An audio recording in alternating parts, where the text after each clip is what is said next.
Riigikogu, Eesti iseseisvuse sümbol, võim ja seadus. Riigikokku on valitud 14 koosseisu ja tal on olnud 16 juhatajat. Nõukogude okupatsiooni ajal 1940 kuni 1991 inkorporeeriti Eesti NSV Liidu koosseisu ja Riigikogust sai Ülemnõukogu. Selle 12. koosseis taastas riigi iseseisvuse. Ülemnõukogu juhataja oli siis Ülo Nugis.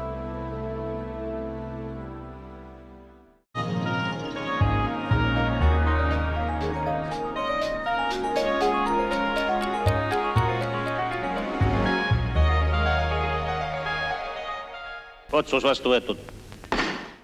Ülo ütles alati ja kõigil esinemistel ka, et eesmärk on Eesti Vabariigi taastamine.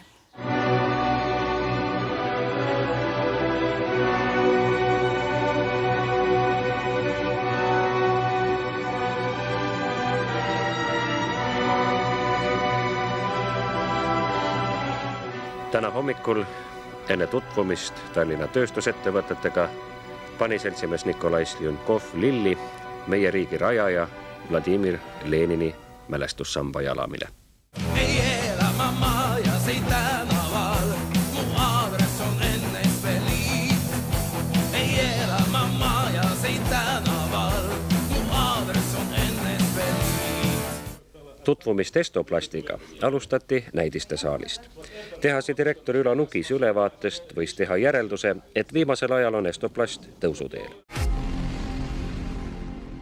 Teades kõik, millised käitumise reeglid siin on, me ei tee endale illusioone.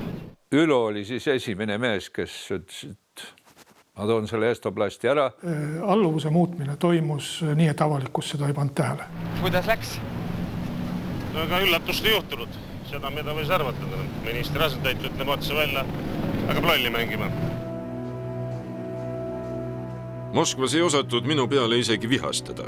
Üksnes vaadati, et kust kohast selline hull on välja tulnud, et hakkab rääkima, nagu oleks tal mingeid õigusi. Estoplast on ja jääb kuuluma NSV Liidule. Это оргстекло здесь. Это оргстекло. Да.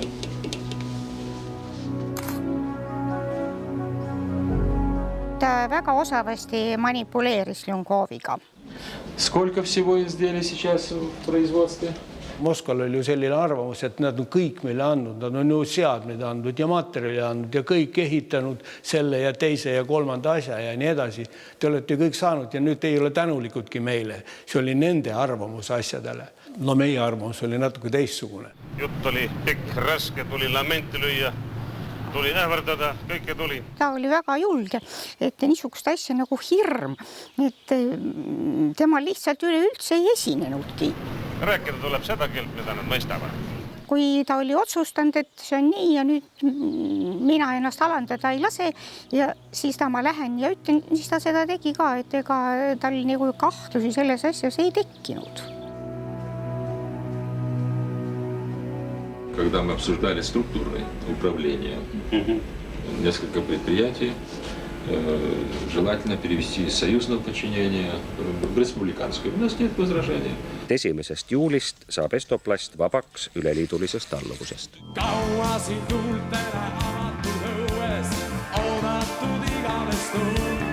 Samal ajal esitati Tartu muusikapäevadel esmakordselt Talo Mattiiseni Isamaa laule. Algas laulev revolutsioon.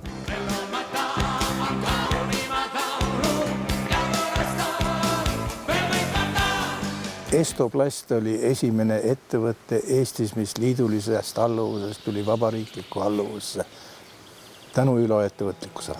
Nugise selline esimene populaarsus tekkiski sellest, et rahvas ütles, et kus kõva mees tõi Estoplasti ära. Ja see oli tõesti tol ajal väga kõva saavutus. Minul on jultumust eraldada Eestimaa direktorid veel rahvuse järgi ja ütlen ühest põhirahvusest. Õigesse Eesti direktorisse suhtutakse hirmu ja austusega. Meil oli Pärnus kergetööstuse direktorite kool või õppepäev ja siis sinna oli kutsutud esinema ka Ülo Nugis. Mina oma loomu poolest olen ma ütleksin radikaal, see on pehmelt öeldud, ma olen isegi ekstremist. Me ei osanud oodata seda, et äkki kuulutatakse seda, et partei enam ei olegi juhtiv jõud. See oli sisuliselt sotsialismilt kapitalismile üleminek. Nugisse ettekanne, see pani kohe inimesed pöördesse. Ma olen isegi ekstremist. Eesti iseseisvuse vastane ja nõukogude meelne interliikumine asutati Kremli toetusel Tallinnas 19. juulil 1988. Intrite teke ja väga tõsine aktiveerumine ja lausa vaenutegevuse õhutamine, nad ju ikkagi ähvardasid seal Eesti rahvast veritasuga ja mis iganes õudustega.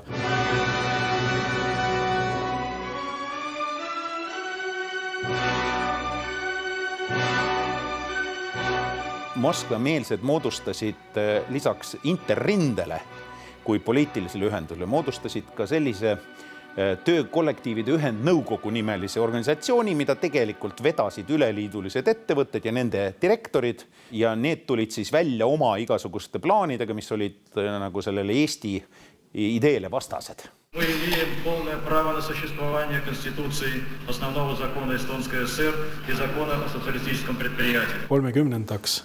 oli tegelikult välja kuulutatud juba, et töökollektiivide ühendnõukogu hakatakse looma poliitharidusmajas.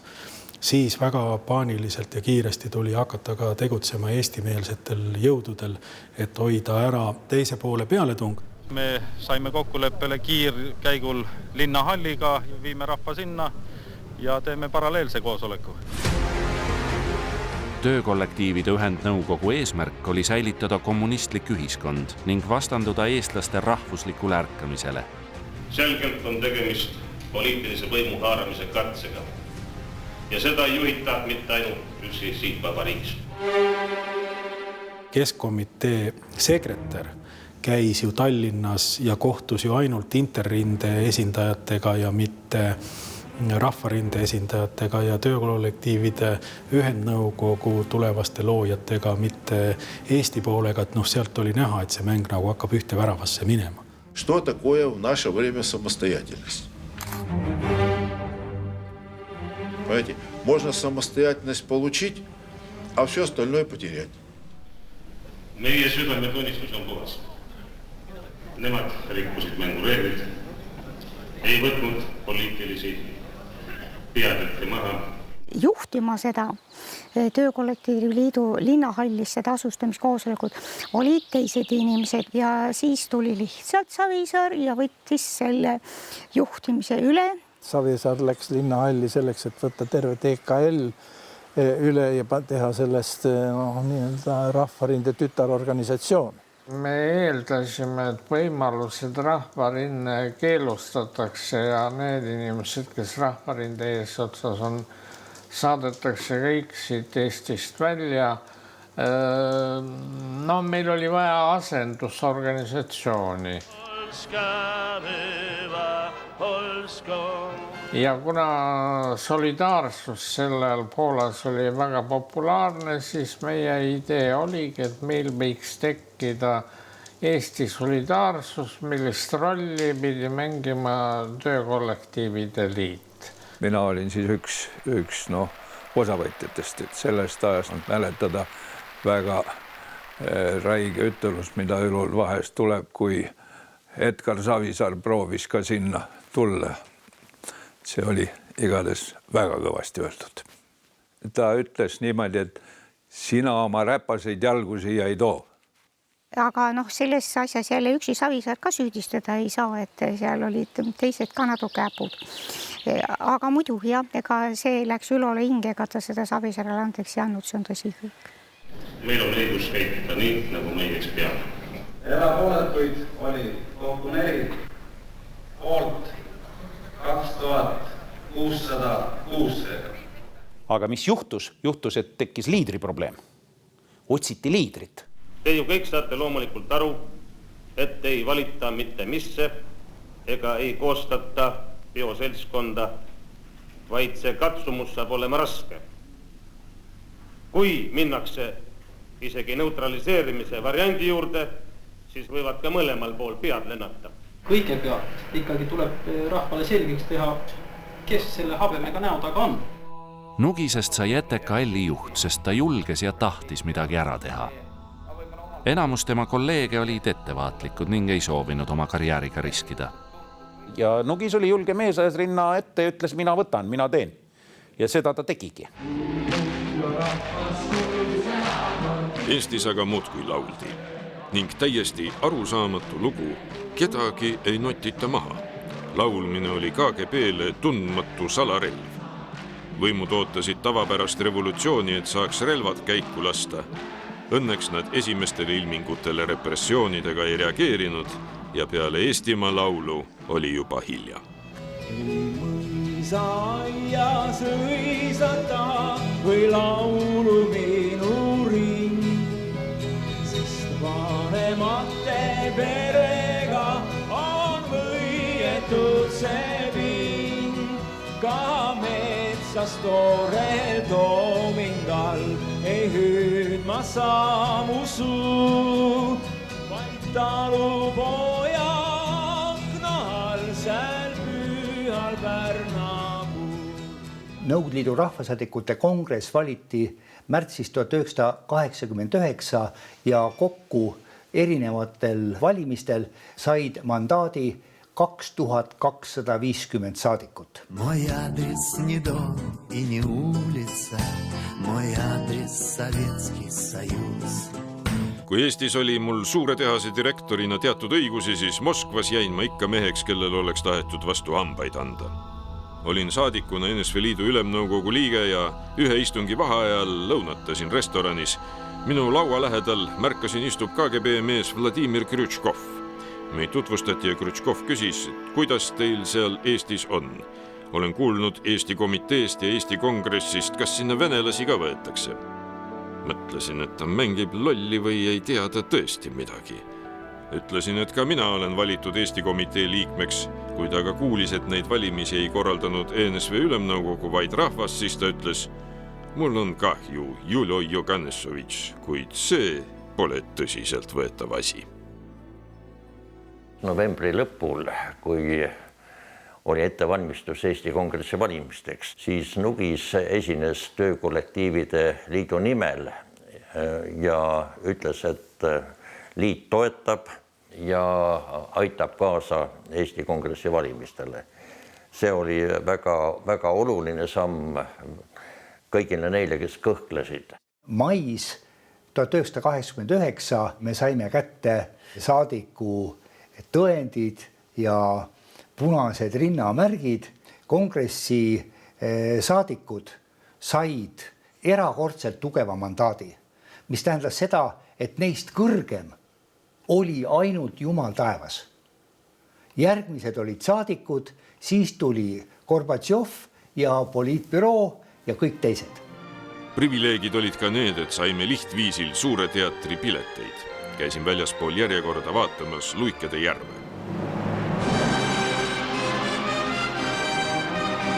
Meid oli Eestist valitud 48 saadikut.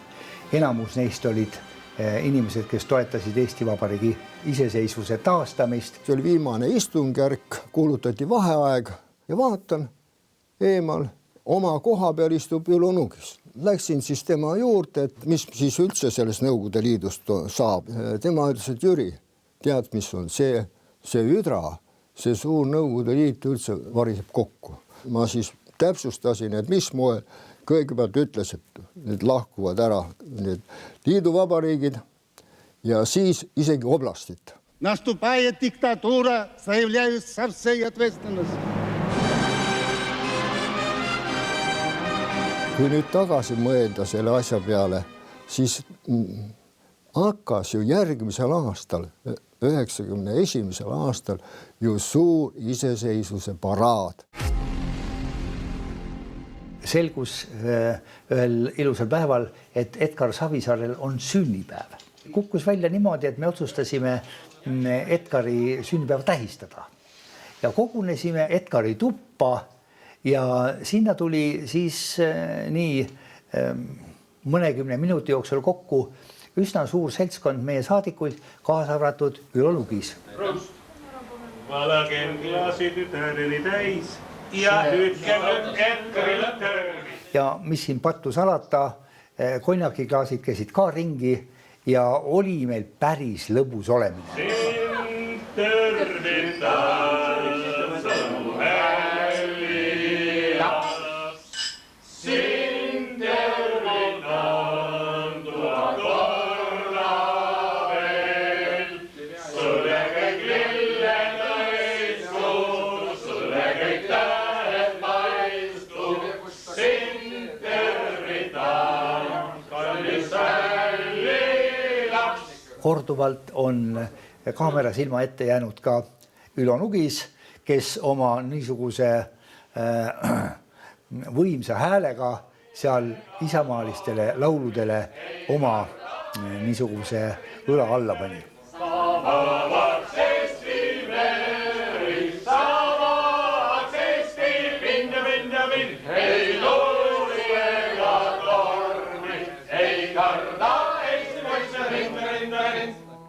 Isamaalised laulud kõlasid eestlaste huulil ka Kremli kõrval Moskva südames.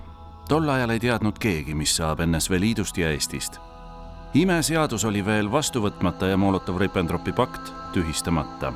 Siiski saadikute seas valitses ülev meeleolu, lootusrikas eelaimdus.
Minu ema püüdis ikkagi aeg-ajalt arvata, et ta on minu omanik. Siiski ta kandis selle eest olgu retsepet, et ma olin hästi korralikult riides.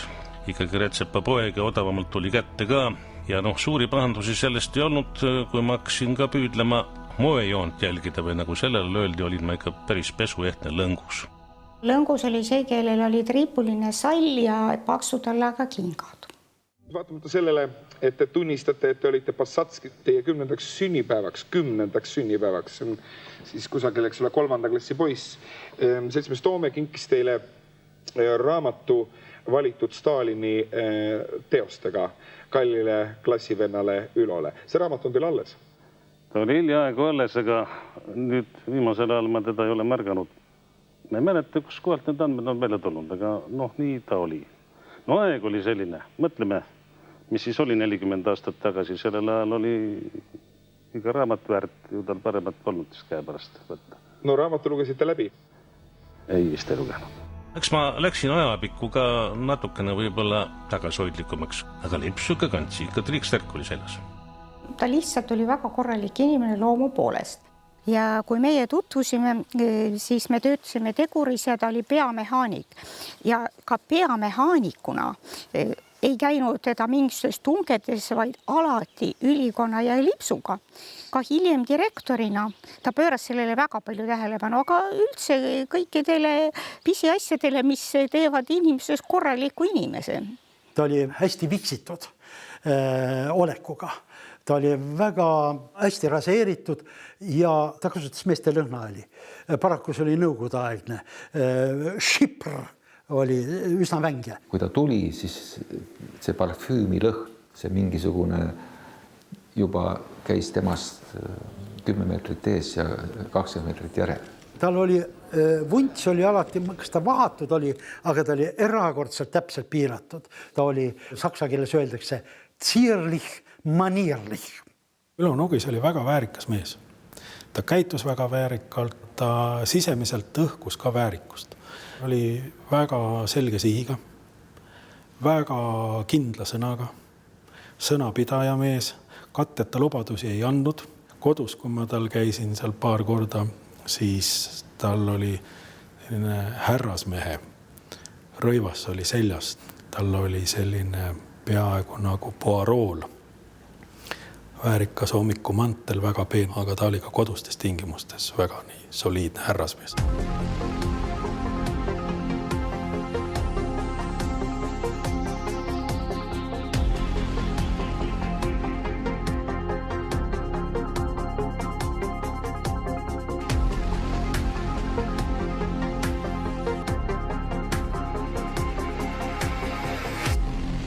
Ta püüdis oma imidžiga tööd teha. See oli omal ajal väike nali, kuidas ta oma habet värvis, eks ole, kui see hakkas halliks minema, väärikaks minema. Kui minna täpsemaks, ma ütleks, peaks kasutama terminit eneseväärikus. See tema eneseväärikus oli talle ülimalt tähtis, tähtsam võib olla kui see, kui väärikad tema partnerid välja paistavad. Ta oli alati hoolitsetud, viks, korralik. Ta oli ka nagu väljaspool tavalist maailma, nii et ja nendele on ju kõik lubatud ja selles suhtes ta nagu seda mingit valuläve ei ületanud. Ta oli just Ülo Nugis mingisuguse omas maailmas, omas väärtussüsteemis. Ta oli oma õige mees õigel ajal selle spiikrihaanriga.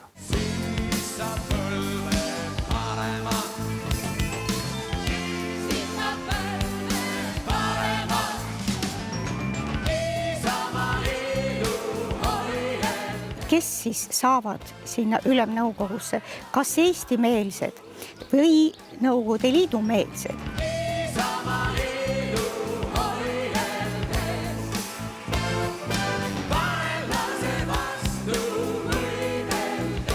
Ma olen oma naha peal selle kampaania läbi teinud. Auto oli ees, sõitsime ühest kultuurimajast, ühest kohast teise. Saalid olid rahvast täis.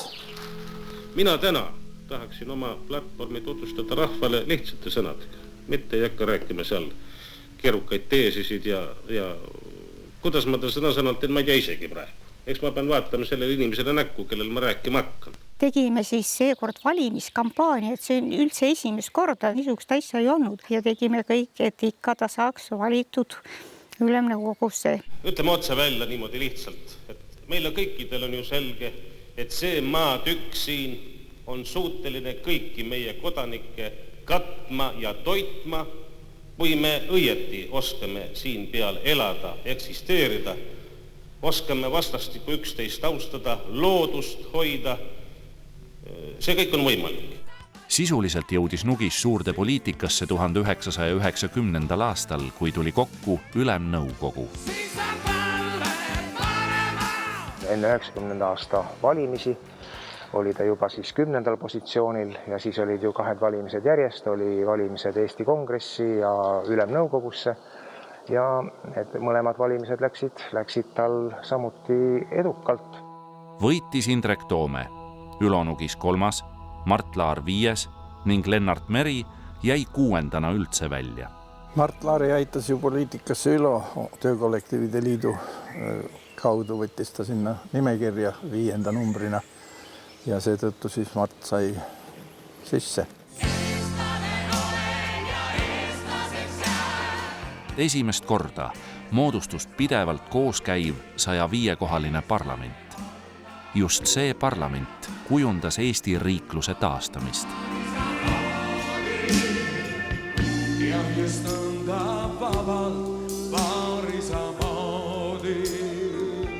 Neljas päevakorrapunkt. Ülemnõukogu juhataja, see tähendab istungjärkude tööd juhtiva isiku valimine. Tund tagasi selgusid tulemused Ülo Nugis 56 poolthäält, Marju Lauristin 45. Ülemnõukogu hakkab juhatama Ülo Nugis. Nugis sattus Rahvarinde ja ülejäänud Ülemnõukogu vahelise konflikti keskmesse. Rahvarinde superstaari Marju Lauristini vastu kandideeris töökollektiivide poolt Ülo Nugis. Edgar Savisaar oli Lauristini täiesti kindlalt öelnud, et kõik hääled on koos ja Marjust saab Ülemnõukogu juht. Mul on see elavalt silme ees, me oleme seal ukse taga ja kui sealt välja tuli, siis Marju ütles, ta lahkub poliitikast, ta läheb minema ja pisarad voolasid. Mina mäletan seda, kui Marju Lauristin ilmus nutetud silmadega Ülemnõukogu ette. Kõik ahetasid, Lauristin nutab. Mul on sellest valimistest meeles just mitte Nugis, vaid see seik, et Lauristin oli nutetud silmadega. Edgar Savisaar eitab, et oleks olnud mingisugune kokkuleppe, mingi salaleppe, kus Savisaar oleks leppinud Nugisega Lauristini vastu kokku. Ma ei julgeks seda välistada, et seal võis ka mingi Savisaare poolne mäng olla. Laaril puhul, tolle hetkel olid Lauristin ja Savisaar ju veel väga tihedas kontaktis, et see Laari poolne moment oli siin kindlalt, et välistada seda, et Savisaarel oleks liiga palju poliitilist võimu. Savisaare käitumisstiili arvestades mind ei üllataks ka see, et ta otsustas nõrgestada Lauristini, keda ta võib-olla pidas endale tugevamaks konkurendiks kui Nugis selle hetkel. Ja siis ei tahetud ka Lauristini valida aseesimeheks. Aga siis oli jällegi Ülo teene see, et ta rääkis ära, et kui te nüüd Lauristini ei vali, siis me oleme rahvarindega pidevalt opositsioonis. Marju istus siis ikkagi lõpuks Nugise kõrvale, kui see teine voor valimisel oli. Tekitati niisugune konkurentsisituatsioon, kus juures mina ei olnud sellest teadlik. Rahvarind ehitas minu, aga töökollektiivide liit ehitas siis Nugise. Mina sain teise koha ja Nugisse esimese, aga sellest ei sündinud meie vahel mingit isiklikku konflikti muide, seda peab kohe ütlema. Ülo oli siis see, kes hoidis ohjasid ja mina olin pigem siis, ütleme siis niiviisi, et kui me räägime nüüd sellest, kas või näiteks rallisõidu põhimõtete, siis ütleme, kui Ülo oli Tänak, siis mina olen siis see kaardilugeja seal kõrval. Nii me kahekesti tegutsime ja me tõesti tundsime seda hetke, kus üks või teine oli nagu rohkem asja eest. Eesti NSV Ülemnõukogu, arvestades Eesti rahva selgesti väljendatud tahet Eesti Vabariigi iseseisvuse ja seadusliku riigivõimu taastamiseks, tunnistab Eestis NSV Liidu riigivõimu ebaseaduslikkust selle kehtestamise momendist alates ja kuulutab välja Eesti Vabariigi taastamise restitutio ad integrum. Ma mäletan, kuidas Lippmaa pidas peenikest naeru selle ladinakeelse väljendi restitutio ad integrum üle. Ütles, et nad ei saa üldse aru, mida see tähendab, aga see tähendab täiemahulist iseseisvuse taastamist. Õiguslik järjepidevus Ülemnõukogu tegevuses raiuti tegelikult selle seadusega juba kivisse. Nimetatud otsuse poolt hääletasid 73 saadikut, vastu hääle ei ole, 3 jäid erapooletuks. Vladimir Malkovski.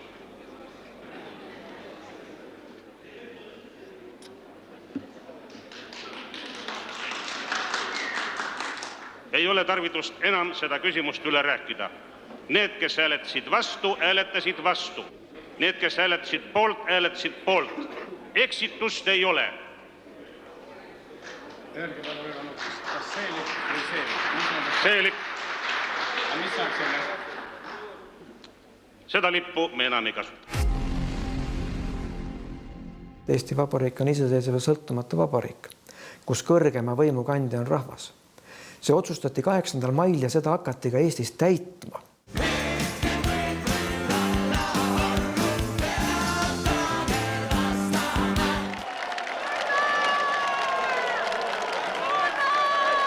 Kell 16.20 tegi Mihhail Lysenko esimese katse viia Eesti NSV lipp Toompea lossi. Mina olin täis hirmu. Ma ütleksin isegi kergelt paanilist hirmu. Mina olin Toompea lossis, pidasin intritega läbirääkimisi ja võtsin vastu Jaravoi. Kuulasin ära, saatsin nad resoluutsete sõnadega samamoodi välja. Siis tuli mul idee, et tuleb pöörduda rahva poole. Tema tuleb koridoris mulle vastu ja ütleb, et Rein, mul on sinu abi vaja. Et me peame pöördumise tegema. Ta tahtis selle Eesti Raadio Toompea korrespondendi kaudu edastada ja kutsuda inimesi Toompeale. Savisaar kutsus mu enda juurde, kas sa võtad vastutuse, kui läheb verevalamiseks. Läks Savisaare juurde, ütles, et näed, ma andsin juba oma pöördumise lindistuse üle, mille peale Edgar Savisaar oli saanud väga pahaseks, et noh, mida sa siin korraldad? Ma ütlesin, et Edgar, mida siis teha? Sina oled peaminister, sina pead otsustama. Mina tegin video, midagi paremat mul pähe ei tulnud. Siis kohe minu kõrval võttis Savisaar telefonitoru. Palun mind ühendada Eesti raadioga. Kutsume rahvarinnet, kutsume kodanike komiteesid. Savisaar vaatas mul otsa ja jätkas. Kutsume töökollektiivide liitu, kõiki uuendusmeelseid jõude Toompeale. Seda, mida ma sinna kirjutasin, me peame vastu, me ei anna järele, me oleme siin, me ei lähe mitte kuhugi, me seisame lõpuni. Vaat niisuguse retoorika ma kirjutasin sinna kas juurde või kohendasin selle olemasoleva teksti just nimelt selles suunas.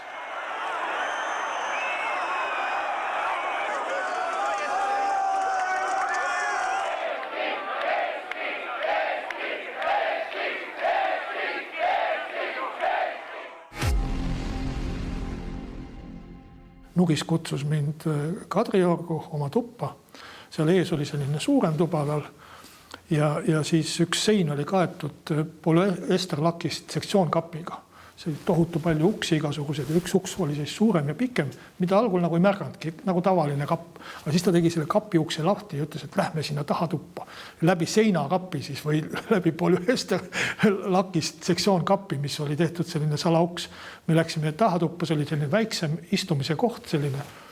Ja seal siis ta võttis kuskilt baarikapist väga uhkelt konjakit, valas konjakit, võtame Kalle ja siis, kui me olime natuke aega võtnud ja juttu rääkinud, siis ta tõi salapärasel ilmel mingist teisest kapist ühe püstoli, kus oli ka puur ja püstol ja näitas, et vot, mis mul on, selline asi, siin on igasuguseid asju. Ta oli kuidagi väga uhke sellele, et tal oli selline salajane tuba, et tal oli püstol ja et me saime seal kahekesti konjakit juua ja salajuttu rääkida. Ta tundis sellest hästi, kui ta tundis, et tal relv on. Tal oli ka ihukaitse sõber ühes isikus Karl Tiilik, kes oli ka relvafänn ja neil kuidagi see asi väga, see jõuline macho kultuur, selline, mis seondub relvadega, oli neil väga tugev. Ja nad väga hoolisid sellest ja Tiilik kippus käima see relv põues, eks ole, jumal teab kus. Uusi automaadiga Riigikogus lingi liikumine on veel hullem asi kui Kaido Kama bussnoaga kampsuni all. Karl Tiilik oli selline kõrgete volitustega poliitiline abi. Nugis ei olnud küll kunagi peaminister, aga ma arvan, et ta rolli võiks võrrelda paljude peaministrite kabineti ülemate rollidega, kellel on olnud päris suured volitused tegelikult oma juhi ajakava ja võib-olla ka teatud seisukohtade kujundamisel. Tiilik Karl oli muidugi ka väga julge mees, kes ka risti ette ei löönud millegi ees ja kes ka hirmu ei tundnud, kes nurka ei pugenud ja nutma ei hakanud. See meenutab natuke Hašeki Šveiki, kus on olemas siis härra kindral ja Nugis kindlasti oli kindral oma selle hierarhia tõttu, kus ta oli. Ja loomulikult kindral vajas ka siis, ütleme, selles Šveiki maailmas vajas ka tentsikut, kes siis aitab kindrali selles maailmas toime tulla. Tema oli tema isiklik sõber ja assistent ja ihukaitse ja autojuht ja kõik ühes isikus. Siukene vari, ülovari. Staatuse sümbolite juurde 80. lõpus, 90. algul kuulusid paraku ka relvad. Karl Tiilik ja Ülo Nugis olid alatihti relvastatud, käisid ringi püstol vööl ja ühe sellise skandaalsema episoodiga lõppes see ka kuskil Tallinna tänavatel, kui Ülo Nugisele tundus, et keegi pätt tema autot jälitab, siis pärast äkilist pidurdamist kargas ta autost välja, võttis kabuurist relva ja püüdis siis ise pätti kahjutuks teha. Tal oli loomulikult relvaluba ja ta kandis siis, ta sai siis selle Makarovi püstoli. Ta ütles seda, et vaata, et kui sul nüüd relv on ja olukord on selline, et sa selle välja võtad, siis niisama ära vehi, siis tulista ka, siis sa ei tohi kõhelda, siis sa pead tulistama. Ma mäletan ühte sellist juhtumit, kui ma läksin tema kabinetti, ta kui just oli tulnud ka hommikul tööle ja tegi oma diplomaadikohvri lahti ja seal olid siis 2 püstolit. Ta vaatas neid ja ütles mulle, et Edgar, mis sa arvad, kumma ma täna istungile kaasa võtan. Siis ma saingi teada, et ta tegelikult käis istungeid juhatamas relv portfellis. Ma märkasin küll vist, et neil on pintsaku all relv mõnel korral, aga mul ei tule küll meelde ühtegi juhtumit, kus nad seda nii-öelda teadlikult eksponeerima oleksid hakanud meie poliitiliste kohtumiste ajal. Tema oli tegelikult Ülemnõukogu direktor. ja ta ikkagi vaatas seal, kuidas see struktuur peaks olema, kuidas see toimetamine peaks toimuma. Teda võiks nimetada aristokraatlikuks, demokraatiks teatavate autoritaarsuse sugemetega. Igal juhul ma ütlen, et üks tugev trump oligi selles, et ta juhtis Riigikogu nagu direktor.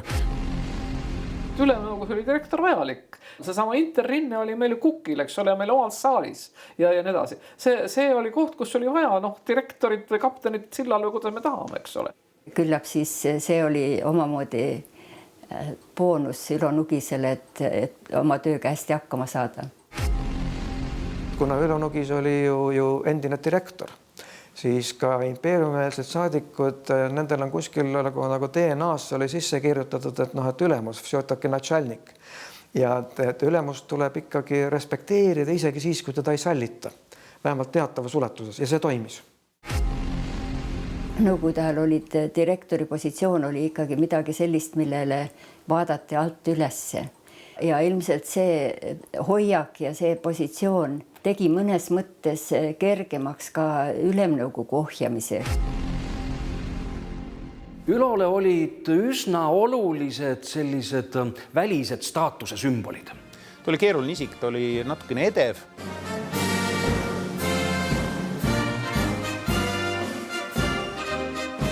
Karl Tiilik kutsus mind Nugise juurde ja küsimus oli, millises järjekorras seisavad peaminister, president ja spiiker tribüünil, kui võetakse vastu Kaitseväe paraadi. Ja Nugis oli väga selge, mina olen positsioonil number 2. Kuidas Laar ja Meri lahendavad selle, kes seisab esimesel, kes 3. positsioonil, pole minu asi. Kui mina ei saa seista positsioonil number 2, siis mina sellel paraadil ei osale. Et sellised välised märgid olid talle ka väga, väga tähtsad. Mõnes mõttes poliitikas selles staatuse asjad omavad suurt tähendust. Ma tulen mööda lossi siseoovi, Nugis tuleb vastu, võtab mul nööbis, sõna ots mõttes võtab mul nööbis kinni, keerutab seda ja ütleb mulle, sina Vare pead nüüd mulle, kui saad ministriks, andma auto, mille number on 002. Ja ma küsin, ehmatasin ära isegi esimese hooga, et miks? Sellepärast, et 001 on Rüütlil ja mina olen riigis mees number 2. Siis ta ütles, et kuule, kui sa seda ei tee, siis sina riigiministriks küll ei saa. Mina andsin siis ja annan talle igavesti kõik andeks tema kõik veidrused.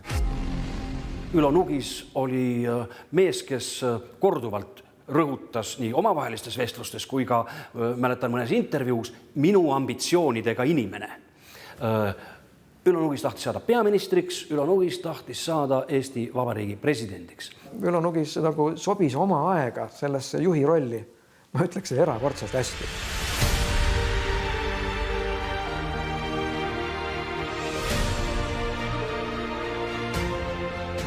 No mäesuusatamisega on niimoodi, et me suusatsime muidugi mõlemad. Kuutsemel meil oli oma unn ja see elu seal Ülole väga meeldis, ühesõnaga seal ta tundis ennast väga hästi. Ta ütles alati niimoodi, et see on ideaal. Suusatama kippus Ülo Nugis ka riigivisiidil Soome, kus teda saatsid Soome eduskunna esimees Riita Uosukainen ja suursaadik Jaak Jõerüüt. Nugise tungival soovil lisati päevakorda suusaretk Lapimaale. Mäele ta kippus kangesti, siis kihutab nagu mürsk mäest alla. Siis oli näha tõesti, et esiteks on ta üsna proff sellel alal ja teiseks teevad üks suur kirg tõesti mäkke ja alla. See oli võõratu.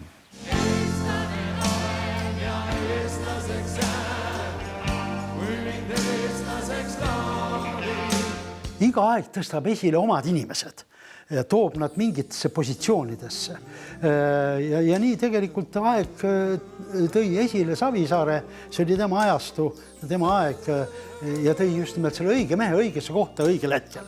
See on rahvarinde loomise küsimus. Ja nüüd ma pean ütlema seda, et õige mees õigel hetkel õigesse kohta oli Vaino Väljas. Deklaratsioon NSV suveräänsuse kohta on vastu võetud. Õige mees õigesse kohta õigel hetkel oli Ülo Nugis. Otsus vastu võetud. See on minu jaoks on see ajavaim, see müstiline. See on väga müstiline värk. Nende meeste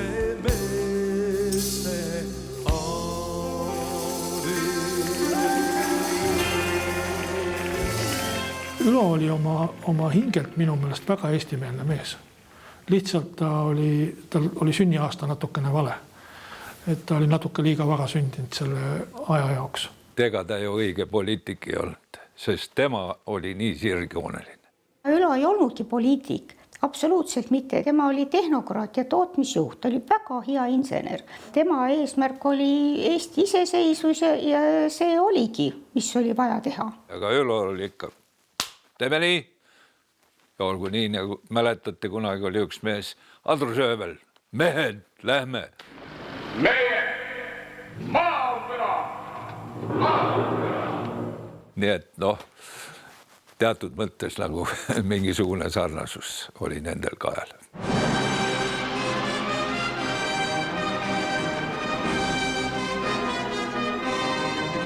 Ma nagu mäletan, et keegi helistas talle hommikul väga vara ja siis ta läks kohe Kadriorgu.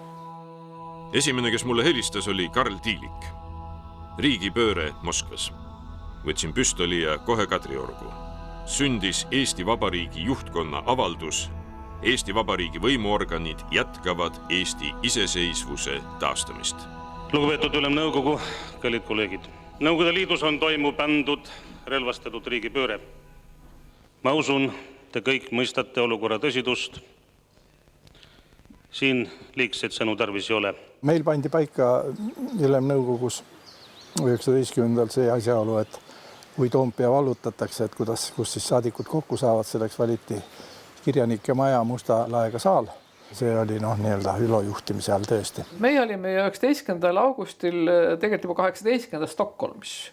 Ja meil oli seal seminar.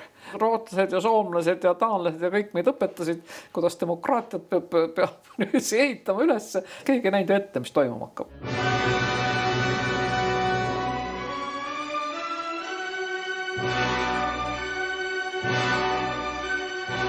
Mul oli niisugune tunne, et nüüd on tõesti viimane hetk käes, et nüüd tuleb seda meil kõigil arusaamine. Et kui nüüd Moskvas ikkagi see putš toimub, pööre toimub, siis me peame hüppama seal viimasel hetkel selle rongi pealt maha ükskõik mis hinnaga. Oli võimalik ära kasutada lühike ajaloo hetk, mil Eestil ja Venemaal oli erinevates huvides ühine eesmärk. Kiirendada NSV Liidu lagunemist ja muuta see pöördumatuks. Me ei toeta putšiste ja ei lasknud endid provotseerida. Sellel fotol seisab Ülo Nugise selja taga Ülemnõukogu pesamuna. Nõukogude Liidu armee esindajana parlamenti valitud Kodertsi Ahaladze. Как-то утром просыпаюсь 19 числа, иду в душ, извините, так сказать, и телевизор включаю, а там Лебединое озеро.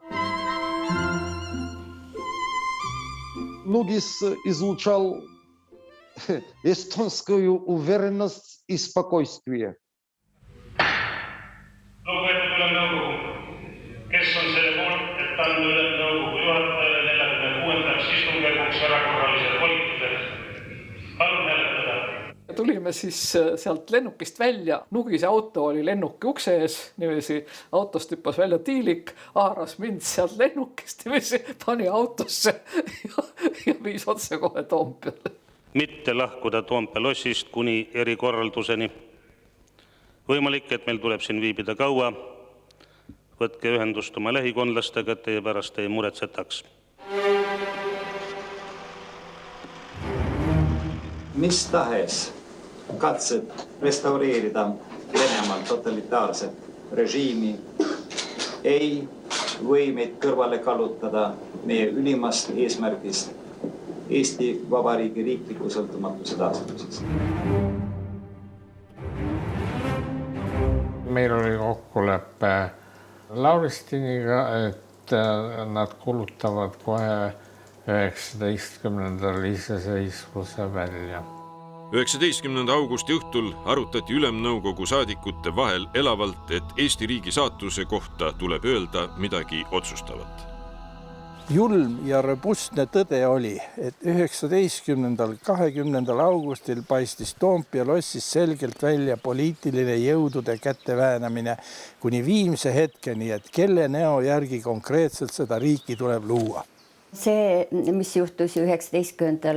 augustil ja et me ei suutnud kohe teha seda, mida rahvas ootas, et see märksõna oli, Eesti tuleb iseseisvuks kuulutada. Kõige suuremad probleemid olid tal Rahvarindega, sest Rahvarinde seltskond oli kõigepealt see, et Edgar tegi ettepaneku uus riik välja kuulutada 0 kodakondsusega ja meie toetame seda. No ei lähe läbi. Toompeal ringles aga mitmeid stsenaariume. Üks asi sai selgeks, sellises meeleolus ükski otsus 53 häält ei kogu. Olukord Tallinnas pingestus iga hetkega, lennuväljal oli maandunud lennuk eriüksuslastega, Tallinna poole liikusid tankid. Lõpuks, kui tal õnnestus kokku leppida Rahvarinde inimestega, et saada need vajalikud baashääled, pluss siis veel sõltumatud demokraadid, oli vaja kaubelda rahvusradikaalide ehk kristlike demokraatide hääled. Nugise niisugune tema see kell, mis temal tiksus, oli kogu aeg, hääled on koos. Sisepoliitiline taust oli ju selles, et kas Ülemnõukogu saab kogu võimutäiuse või kuidas, kes hakkab siis kõnelema Eesti Vabariigi nimel.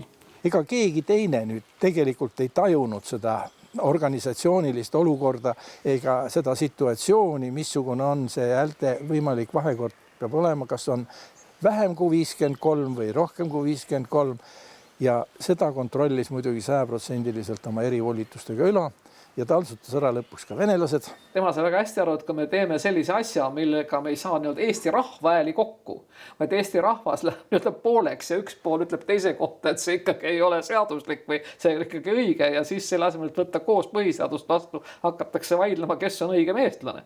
Siis oleks kogu see Eesti Vabariigi taastumine tegelikult kippunud minemast sohu või kraavi. Mina olin õigusliku järjepidevuse veendunud pooldaja.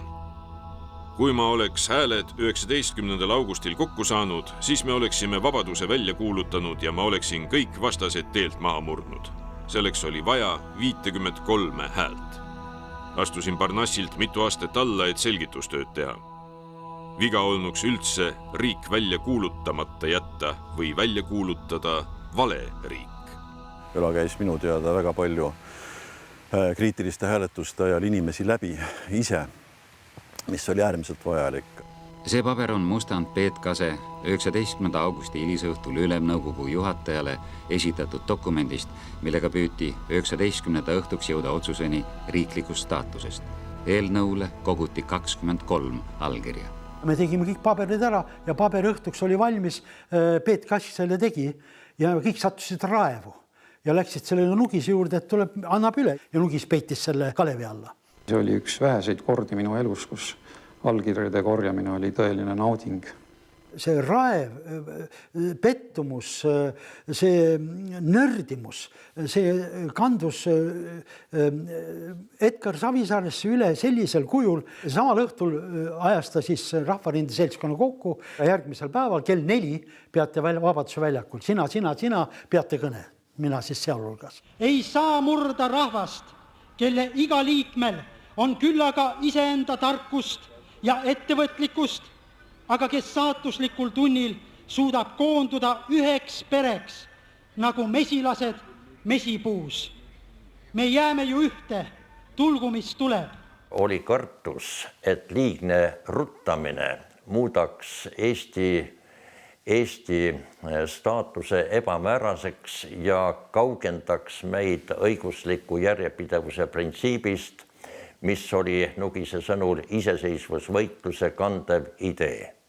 Ja ma arvan, et see ongi võtmeküsimus tema otsuste langetamisel tookord. Kell 5:30 marssisime Vabaduse väljakult Toompeale. teadmisega, et nüüd igal juhul kuulutame välja. Aga samal ajal olid nad juba seal siis Nugise juures kokku saanud, Eesti komitee esindus seal ja muidugi vahendajad siis Lauristin ja Hänni, kelle peale jälle meie Rahvarinde nimetame siis radikaalsem suund, keda pärast kogu aeg on seematud 3. riigi välja kuulutatud. Tutkit neile. Me polnud seda kunagi mõelnud ja teavad, see on niivõrd ülekohtune. Minu asi oli grupeeringuid veenda, vastastikku paika panna, eraldada, lepitada, ühed ühte tuppa, teised teise tuppa, et saada vähemasti 53 häält kokku. Meil oli vaja täita Ülemnõukogu otsust 3. märtsist, milleks oli põhiseadusliku korra taastamine. Siis oli see küsimus, et kutsuda siis need Eesti komitee omad kahest, kui meil põhimõtteline lahendus oli käes, mida pakkuda. Minu arust oli Lauristin see, kes Eesti komiteesse helistas ja ütles, et tulge, nüüd hakkame kõik koos tegema. Me kutsusime siis need kohale, mina helistasin sellesse komitee numbril, eks ole, minu meelest Rumessen vastas, nad olid alguses üsna niiviisi tõredad. Rahvusradikaalid olid jätkuvalt vastu. Eesti komiteel oli pidevalt küsimus, kuidas saaks end Ülemnõukogu töösse sisse lülitada. Nad hääletada ei saa ja ka kõnetoolist ei saa sõna võtta. Ülo üritas siis neile selgeks teha ja tegi ka selgeks jõupositsioonilt, et te ei saa kuidagi hääletada, te ei ole Ülemnõukogu liikmed. Lõpuks siis ei jäänud teistel neil midagi muud üle, kui nad olid sellega nõus. Esimene mõte oli see, et nüüd on võimalus, me läheme Nugisega kohe välja ja mõlema siis Ülemnõukogu ja Eesti Kongressi poolt pöördume rahva poole, et me oleme ühel nõul. Iseenesest suures plaanis tegi ju iseseisvuse taastamise ära Ülemnõukogu. Mitte mingi muu teine institutsioon ei oleks olnud legitiimne seda tegema. Asi oli väga selge. Koos tuleb midagi teha. Eraldi jäädes on katastroof. Mure oli see, et kas hääled tulevad kokku või hääled ei tule kokku.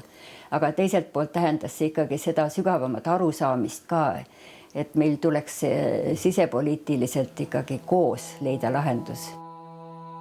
Otsus Eesti iseseisvusest.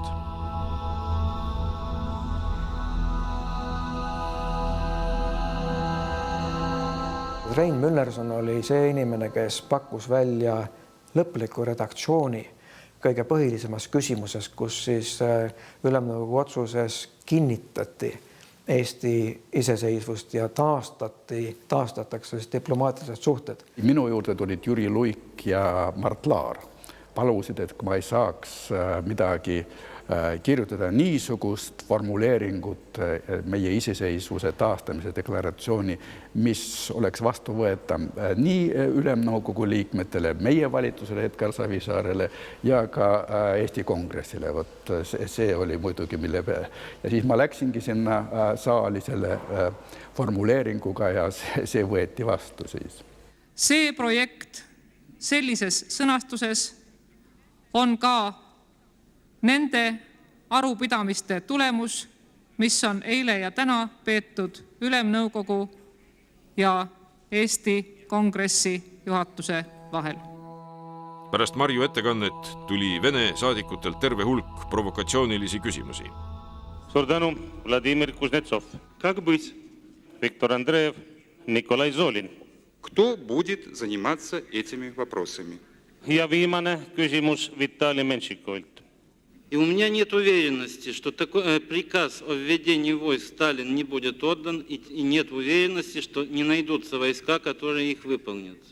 Что мы будем делать в этой ситуации? Mul ei ole vaja otsida sellele mingeid uusi vastuseid, kuna meil siin Eestis on olemas ajalooline pretsedent, ajalooline paralleel 1918. aastast.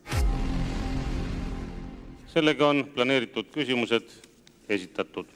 Mul on selline ettepanek, et me siiski avame läbirääkimised vaatamata sellele, et mul on laekunud juba hulgaliselt ettepanekuid selle kohta, et mitte läbirääkimisi avada. Ma palun kõnetooli Jaak Jõerüüdi. See praegune projekt, ka selle loomise valu väljendab üksmeelt, taas üksmeele sündi Eesti ühiskonnas. Vahepeal vaatasin, et kui saaks veel paar meest, oleks 70 häält täis. Keegi käis veel Kaido Kamat masseerimas, öeldi, et ta on läinud. Henn Põldroos. Täna me oleme astumas sammu, ühte nendest sammudest, mille nimel meid tegelikult on siia saali valitud. Henrik Falk. Tervitan taas sündivat Eesti Vabariiki. В этом вопросе наша фракция, наша депутатская группа принимать участие в голосовании не считает возможным. Vaatasin, et Uluots tahab veel midagi muuta. Läksin ta juurde, panin rusika nina alla, ütlesin, Ülo, nüüd on jutt läbi. Mitte üks piuks enam. Kas hakkad tegema, mida vaja või lahkud? Ta vastas, ma allun su korraldustele. Lugupeetud Ülemnõukogu, kes on selle poolt, et võtta vastu Eesti Vabariigi Ülemnõukogu otsus Eesti riiklikust iseseisvusest? No siis läks lahti. Eks nad laiutasid ja tegid nägusid seal.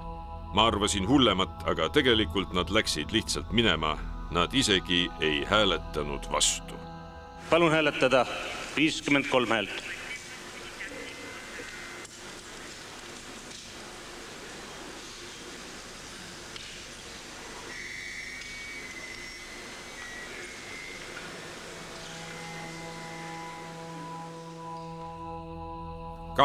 Augustil kell 23.03 saabus minu jaoks aastaplaani täitmine. Plaan ja ülesanne oli täidetud. Keegi ei saa mulle midagi ette heita. Selle ettepaneku poolt on 69 rahvasaadikut, vastu ja erapooletuid saadikud ei ole. Otsus vastu võetud. Kui oleks jäänud otsus vastu võtmata, oleks see olnud küll saatuslik me kõigi jaoks. Ma ei taha küll arvata liiga palju meist ja Eestist, aga ma arvan, et võib-olla siis ei oleks ka teistes liiduvabariikides purgitud neid otsuseid vastu võtta.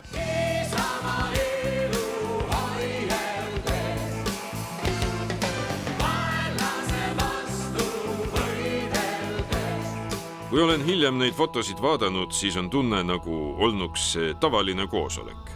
Emotsioonid tulid hiljem. Ütlen natuke prostalt, aga mina olin selle Ülemnõukogu pealik. Juhtisin Ülemnõukogu nagu Estoplasti ja paljud olid seetõttu rahulolematud. Aga kord oli majas. Kõik said aru, millal midagi peab toimuma. Mis iseloomustas Nugist, mis jääb mulle, siis see kohutavalt jõuline haamrilöök, mida ma alati kartsin, et ta peksab puruks selle sammuse aluse, mis seal on. Nii et, ja see oli tõesti, nii et Ülo Nugis ja siis see tohutu kõmakas. Ülo Nugise roll õhtul selle otsuse vastuvõtmisel ja selle istungi läbiviimisel Ülemnõukogus hindamatu väärtusega ja ma arvan, et Ülo Nugise poliitiline tähetund oli 20. augustil kell 23.02. Ülo Nugis oli see inimene, kes korraldas ära iseseisvuse konkreetse taastamise 19. ja 20. augustil, kes oma erivolitustega suutis täiesti omavahel tülis olevad poliitilised jõud lõppkokkuvõttes kokku monteerida ja 69 häält tuli ja iseseisvus on meile tänaseks taastatud ja tänu sellele, kallid sõbrad, te tahame teha seda filmi. Ülo Nugis, Ülo Nugis, Ülo Nugis, Ülo Nugis, Ülo Nugis, Ülo Nugis. Austatud Riigikogu liikmed, daamid ja härrad. Kuulutame, et Riigikogu liige Ülo Nugis on valitud Riigikogu esimeheks.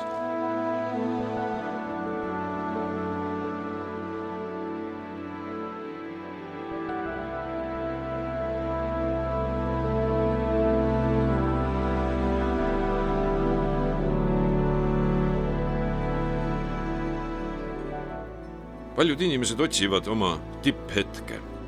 Tihti arvatakse, et see hetk on juba möödunud, kuid sellega ei olda rahul. Siis arvatakse, et ehk saatus annab veel šansi. Mina leppisin selle hetkega ja ütlesin endale, Ülo Nugis, ära rohkem selliseid hetki otsi. Ometi kinkis saatus Ülo Nugisele veel ühe tipphetke. See saabus, kui 29. märtsil 2004 tõusis NATO peakorteris masti Eesti lipp. Minu mäletamist mööda oli vist Ülo Nugis küll esimene, kes hakkas rääkima, et Eesti peaks liituma lääne sõjaliste organisatsioonidega. Ja see oli tol hetkel ikkagi ühiskonnale paras šokk. Ma arvan, kokkuvõttes avalikkuse ettevalmistamiseks, et asjad liikavad sinnapoole liikuma, oli see täiesti asjakohane avaldus. See tundus kõigile veel ju väga, ma ütleksin isegi utoopilisena ja ebarealistlikuna. Ja tuleb Nugis ja ütleb, et tead, Kalle, nüüd peame astuma NATO-sse. Nüüd ei ole mingit pääsu. Et ainult NATO-sse peame astuma.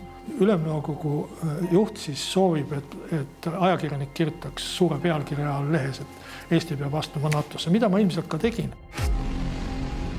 Vaid 2 kuud pärast Eesti taasiseseisvumist sõitis Ülo Nugis kohtuma NATO toonase juhi Manfred Wörneriga.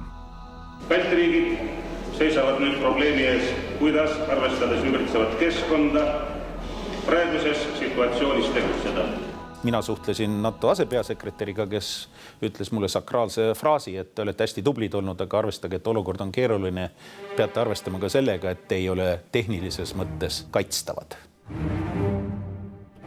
Selgelt tuleb tõstatada küsimus, kuidas tagatakse riikide julgeolekut kuni NATO-sse vastuvõtmiseni. Takkajärgi loomulikult oli Ülol õigus ja kui meid praegu miski päästab, siis meid päästab see NATO ja enne sõjaaegset Eesti Vabariiki see neutraalsus ei päästnud. See on haamrilöök, mis võtab kokku Eesti ajaloo ühe etapi, väga olulise etapi, kus rahvas tegi poliitikat. Praegu see enam ju nii ei ole. Mul oli au ja õnn olla poliitikas, kui Eesti rahvas armastas oma poliitikuid ja poliitikud armastasid oma rahvast. Nüüd on teised lood ja tänasel päeval ma ei tahaks enam tipp-poliitikas olla. Mul on küll kõvad närvid, aga on ka väärikust.